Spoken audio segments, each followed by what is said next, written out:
Welcome to Dreamsical Designs by Danielle. In this video, I show you how to draft your very own basic bodice blocks with darts for non-stretch fabric.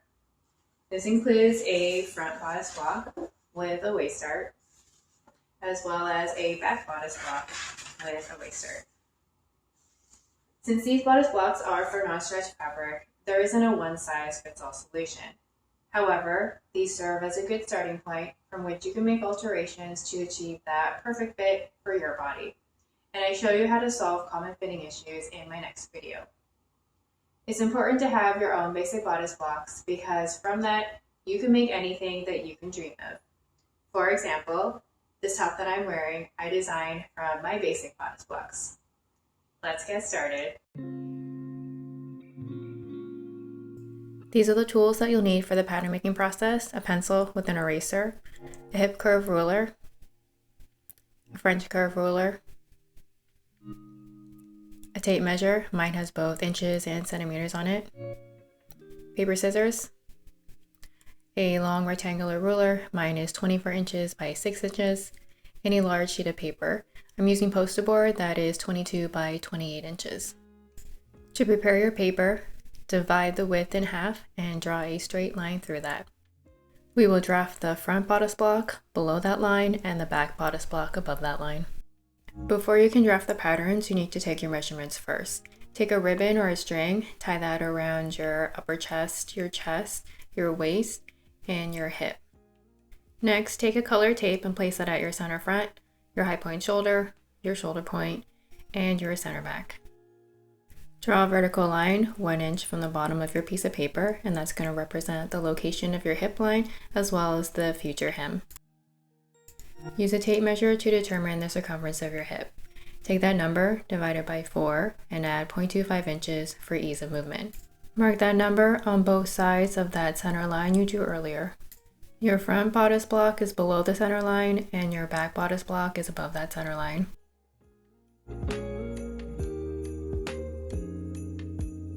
Measure the difference from your waist to your hip line and mark that on your piece of paper. Draw a straight line through that mark. Measure the circumference of your waist using your tape measure. Take that number, divide it by 4, add 0.25 inches for ease of movement, add 1 inch for the dart intake. Mark that location on both the front and back bodice blocks, starting from that center line.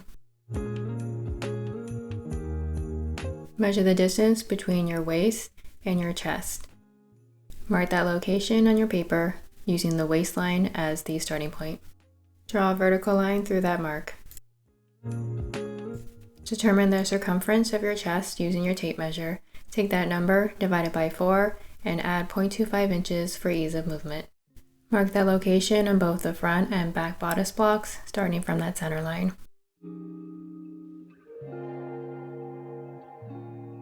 Determine the distance between your center front and waistline using your tape measure. Mark that location on your paper, starting from your waistline. Determine the distance between your waistline and center back using your tape measure. Mark that location on your paper, starting from your waistline. Determine the circumference of your neck using your tape measure. Take that number, divide it by 5. This represents the horizontal distance of your high point shoulder from your center front. Mark the location on both the front and back bodice blocks, starting from the center front. Take your neck circumference, divide it by 5, and add 0.5 inches. This represents the vertical distance between your center front and high point shoulder. Mark the location on both your front and back bodice blocks. Measure the distance from your high point shoulder to your shoulder point. Your shoulder point should be located at the bony protrusion at the end of your shoulder. This next measurement is a little tricky. We need to determine the slope of our shoulder. Take a piece of paper, apply tape on the top and the bottom, and place it directly behind your shoulder on the wall.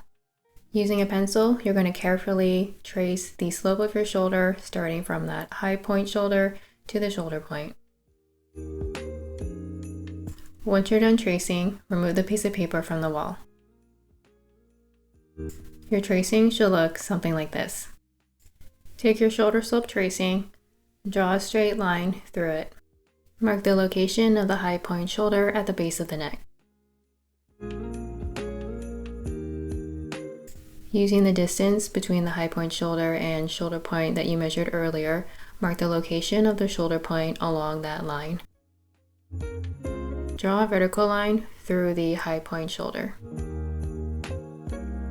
Draw a horizontal line through the shoulder point perpendicular to the vertical line you just drew.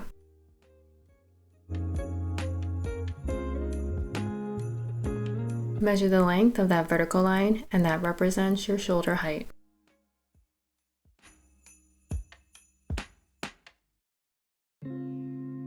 You need to use the shoulder height to determine the location of the shoulder point on your front and back bodice blocks. Measuring straight down from your high point shoulder, mark your shoulder height. For me, that was 1.5 inches, but for you, it could be more or it could be less. Draw a temporary line through that mark parallel to the chest line on both the front and back bodice blocks.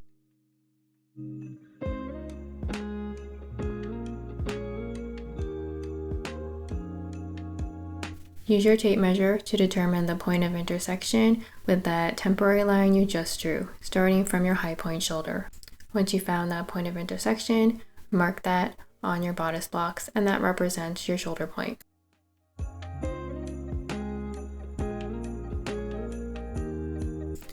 Draw a line connecting the high point shoulder to the shoulder point on both the front and back bodice blocks.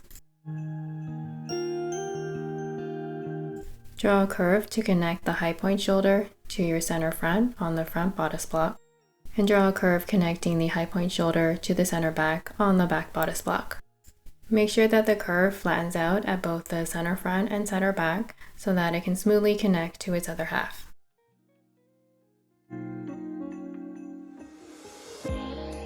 To determine your armhole depth, measure the circumference of your armhole. Take that number divided by 2. Mark that location along a straight line down from your shoulder point that is perpendicular to the chest line. Take that same line that you just drew and mark the midpoint. Take that armhole depth that you just marked and extend it outwards by 1 inch for ease of movement. Note that this location should extend past your chest width. At the armhole midpoint, mark 0.75 inches inwards. Use your French curve ruler to connect your shoulder point to the midpoint to the end of your armhole. Repeat this same process for your back bodice block. Take your armhole circumference and divide that by 2. Mark that location along a straight line down from your shoulder point that is perpendicular to the chest line. On that same line, mark the midpoint. The bottom of the armhole should extend 1 inch outwards for ease of movement. Mark that location.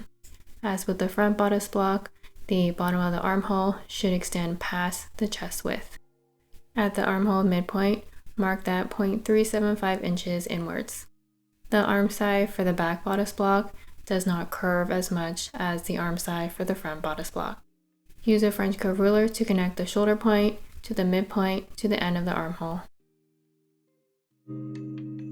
Confirm that the lengths of your arm side on both the front and back bodice blocks equals to or is greater than the armhole circumference that you measured earlier.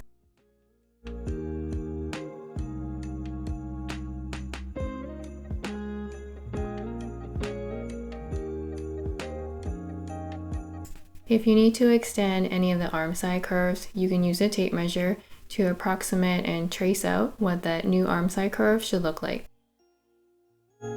Use a combination of your French curve ruler and hip ruler to connect the bottom of the armhole to the chest line, to the waistline, and to the hip line on both the front and back bodice blocks. The curve above the waistline should taper inwards towards it. The curve below the waistline should curve away from it, and as it approaches the hip line, it should curve towards it.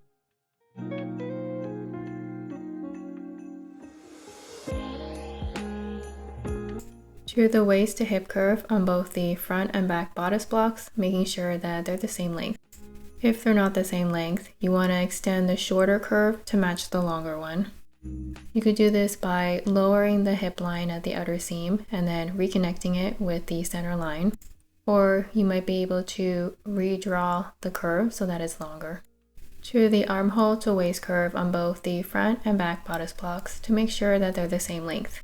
If they're not the same length, you want to extend the shorter curve to match the longer one. You could do this by extending the curve upwards at the armhole and then redrawing that arm side curve, or you might be able to redraw the curve so that it's longer. Before we can draw the darts, we need to determine the location of our upper chest. Use your tape measure to determine the distance between your upper chest and chest. Mark that location on your center line. Draw a vertical line through that mark. Next, measure the distance between your bust apex to apex.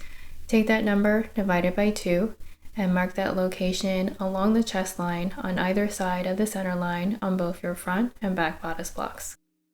The bust apex that you just marked represents the center line of both the front and the back darts.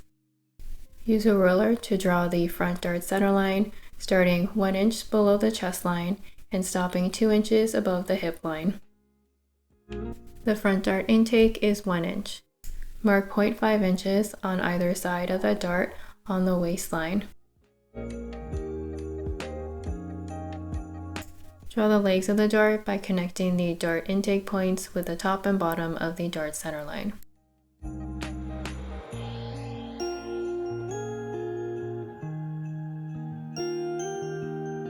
The back dart center line sits on the same line as the bust apex. It starts 1 inch below the upper chest line and ends 2 inches above the hip line. Use your ruler to draw the back dart center line. The back dart intake is also 1 inch. Mark 0.5 inches on either side of that dart center line on the waistline.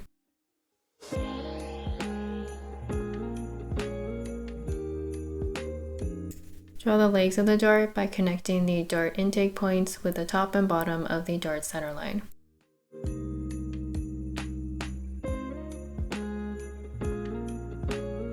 Draw the hem and seam allowances on both the front and back bodice blocks. I'm using a hem of 1 inch and a seam allowance of 0.5 inches. To draw the hem at the bottom of the bodice, pretend the hip is a mirror line. The hem curve should match the waist to hip curve. Since I'm using a hem of 1 inch, find the intersection of 1 inch out from that mirror line on the waist to hip curve. Once you find that point of intersection with your ruler, mark that on the hem line. Draw the mark you just drew with the hip line, and that is your side hem curve. Repeat this process for the back bodice block hem.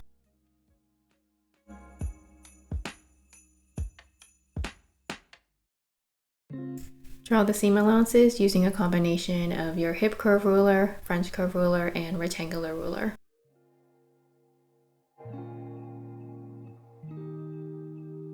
After you finish drawing your hems and seam allowances, cut out your pattern pieces. You can start by cutting along the center line. These are your final bodice blocks. The front bodice block is on the left with the hip, waist, and chest line marked. The dart intake is 1 inch.